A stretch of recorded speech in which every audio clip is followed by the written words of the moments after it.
Issei and company stared at them in amazement until a sudden voice took them out of their thoughts. DxD, oh, that girl has the smell of a dragon. Issei, dragon? Like me.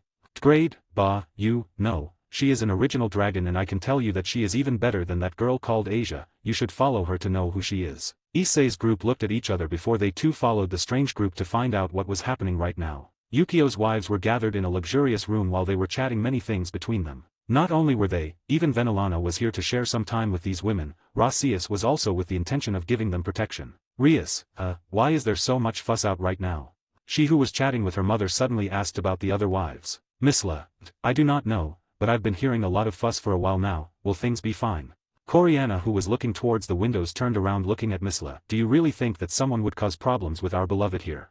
The others thought that Coriana's words were right, who would dare to cause a problem with the presence of Yukio here? Shuri looked at Seamus, who was smiling, she sighed before sending a telepathic message. This fuss. It's your daughter, right? Seamus, what do you think? She's probably causing an uproar in order to have fun. Shuri, do you think that's okay? Will not our husband bother? Seamus shrugged before looking in another direction and answering, even if he gets upset, he cannot do anything. It's his daughter and he will accept every one of his pranks. He's the kind of man he is. Shuri smiled widely as she rubbed her stomach. Today was the day her pregnancy would be notified to all. Yasaka, even if they say that, do not you think the uproar seems to get bigger? I'm even noticing that the presence of the senior guards have moved. Reiko, is that true? Maybe we should see what happens just in case. Just as the other wives were about to answer, the door of the room opened suddenly while two people entered hastily. The first was a small girl who seemed to be somewhat nervous, and the second person was a woman with metal armor on her body. The girl raised her voice as soon as she entered. Outside there are many guards trying to trap a group of women. Reiko glanced at the girl. What do you mean by that? Ravel-chan. Ravel, a group of women is being persecuted by the fairy guards, apparently their charges are disturbing the peace and hurting some guards. Yukio's wives were speechless, but Shuri glanced at Seamus. Seamus had an expression that seemed to contain his laughter. The woman in armor bowed before speaking. My queens, we ask you please to help us. No need to say more words. The women of Yukio understood why this woman in armor was asking for help. The guards were wounded and they have not yet caught the criminals. It is obvious that they would be punished by their king. Well, if it were on another occasion Seamus would be the first to bother and punish them herself, but she knew that Yaiko was the one that caused this big problem. Wounded fairies guards? Only Yaiko who was trained by herself would have such power to do so. Although Yaiko was small, you cannot judge a book by its cover, after all the elves matured very quickly and that was known among all. Also, do not forget that Yaiko was actually an elf dragon, she would undoubtedly be very powerful when she grew up. Seamus, you do not have to worry. Come on, let's see what is really happening. The other wives nodded as the armor guard bowed respectfully. Was it necessary for her to stop her? Not. With Seamus there who was in existence that was only below his great king that he had to worry about. With that, all the wives went to the address where they could feel the presence of the intruders. Outside the mansion del Godii 13 there was a great commotion while several guests were watching what was happening. A huge semi-transparent barrier had been raised while leaving a group of women without exit. The women had nervous expressions on their faces while in front of them there were several fairy guards cornering them, but the little girl in Athena's arms suddenly jumped as she looked at the enemies in front of her. Surrender. You are surrounded now. Down. Do not move. The guards expressed their words as they approached with their weapons in their hands. Swords, halberds, sabers, bows, and spears. But the girl remained calm while smiling bow. She only released that strange phrase, but the guards kept their weapons raised with caution. When the girl noticed that the guards were not going to stop, she raised her hand with the intention of starting the attack, but suddenly a hug enveloped her. Athena, enough, we surrender now. The girl blinked in confusion while she was in Athena's embrace. Big sister. Why? Athena, who? If we fight it will be worse, let's just give ourselves away, anyway in this way you can find your father faster. Yaiko remained silent looking at the group of women who were involved in their pranks, she knew that had caused problems. But before she could express anything, Artemis also spoke to make her feel calmer. You do not have to worry about us, we're probably just scolded and then they let us go. Upon hearing that Yaiko felt somewhat relieved but did not stop looking at them, the guards soon took them all to a place apart from the mansion. All the guests were following them because they felt curious as well as they were astonished because the women who were being imprisoned were the goddesses of Olympus. The fairy guards soon took them to a huge cell made of black metal bars, possibly a guard had brought her here long before. All the women came in, including Yaiko who was arrested, and the nearby guests looked at everything with different expressions. The Olympian goddesses sat on the metal floor of the cell looking at the faces of all who were observing their misfortune. Aphrodite then shot Artemis a look and spoke in a low voice seriously. Do you think we're just being scolded and then they let us go? Before Artemis answered, Nemesis spoke. She only said it to calm the child, the reality is that it is very likely that they will kill us today. The same Fairy King said it, we should not cause problems here, and those who cause problems they would be taken as examples by other. Upon hearing the cold response of Nemesis, Aphrodite trembled as her expression went dark. Hera, I think we made a mistake in helping the girl. Hestia, we do not even know why the guard suddenly persecuted us in this way. Artemis, really? I remember that you got mad at a guard for not answering your question and you slapped it. Besides, if we had not fled in the first place this would not have happened. Hestia, I just wanted that guard to answer me. Hera, enough, I know we're all used to receiving answers if we ask, that's why we're here. Our ego. Athena, be quiet, the girl is going to listen at this step.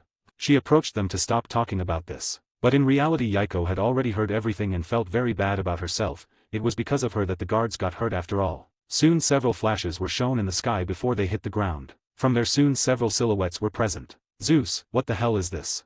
It was the first thing he said when he witnessed his wife in a cell. But Hera lowered her head as if trying to hide from Zeus. She was clearly ashamed of her actions. Poseidon, why are they all imprisoned? What the hell do they think they do?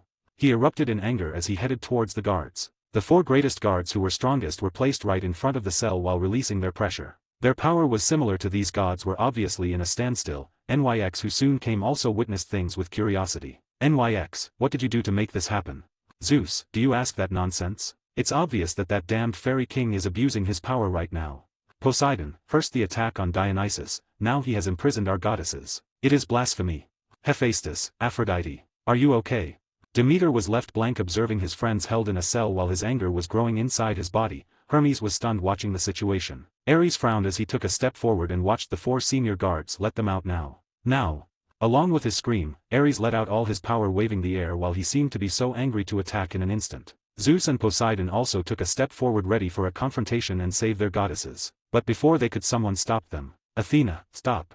Athena was the one who had shouted and she looked at them from inside the cell. Do not cause more problems now. We are here because we look for it ourselves. You do not have to blame the guards or the Fairy King, we ourselves were the ones looking for our own problems. Instantly the place fell silent while everyone felt stunned. The Olympic goddesses were the ones who looked for the problems. Did they admit it themselves? Hera, Zeus. Our daughter is right, we are the ones who started this and it was not the Fairy King abusing his power. Aphrodite. It's true, they should not cause more problems. Let's just wait and see what happens. Hestia did not say anything but she nodded showing that her friends were telling the truth. But this caused that the other Olympic gods did not understand anything. Not only they, even the other guests present did not understand the situation. During the stunned glances of all the guests soon a fairy guard whispered something in the ears of one of the 4 senior guards. First senior guard, attention, we have been given the order to eliminate anyone that causes problems in our territory, which is why I should not explain what is about to happen, right? Ah. The words of the first major guard caused everyone to gasp. Will they kill everyone like that? So easy? Without argument? The faces of the Olympian goddesses turned white, but Athena hugged little Yaiko in her embrace with the intention of protecting her. Zeus, that's impossible. Stop this nonsense and release them now. Poseidon, I do not agree with this, call the Fairy King now. Hephaestus, are you crazy? First senior guard, this order we have received even before the arrival of all the guests, please all back off or they will be taken as enemies of our faction. The words of the senior guard made everyone have different expressions and the guests who nearby took a step back. The only ones who remained standing in the same place were those involved. The Olympic beings. Even the Mo chose to stay away from this crazy situation. The first senior guard made gestures with his hands to number 3 and 4 with the intention of completing his tasks while he was covering along with the number 2. Zeus, Poseidon, Hephaestus, Hades, Apollo, and even NYX became quickly hostile ready to rescue their allies. First senior guard, think well what you are planning to do. Once they do we will not have an impact on dealing with you. As he spoke he moved his weapon which was a spear and placed in a pose ready for battle. The environment became tense ready for an inevitable war. But everything went to the devil the next moment. Boom. A sound echoed all over the place, but it did not stop there. Boom. The same sound came back to make a presence was when everyone now noticed. 2 of the 4 senior guards had gone flying and were now lying on the ground with wounds on their bodies with pale faces. All the pairs of eyes were looking at them with astonishment but then they turned their eyes towards the cell that was now shattered. Athena, She let out a slight gasp when she could witness what happened right in front of her. The girl who had been trying to protect suddenly had beaten the 2 guards with a great power that caused them not to even defend themselves before her. Yukio's wives who were just arriving were also stunned looking at what had just happened. A girl hit 2 senior guards so easily. Athena came out of her stupor as she got up. Oh hey. Before she finished speaking the girl turned around with a smile on her lips. I'm going to defend the older sister. With her beautiful voice she declared those words and then she directed her gaze towards the 2 remaining senior guards. First senior guard, are you? Yaiko, a cute little girl. Cannot you see? She smiled when she started taking small steps. Second senior guard, sir. I feel something dangerous about her. First senior guard, believe me, I'm not blind. Keep alert, this girl is.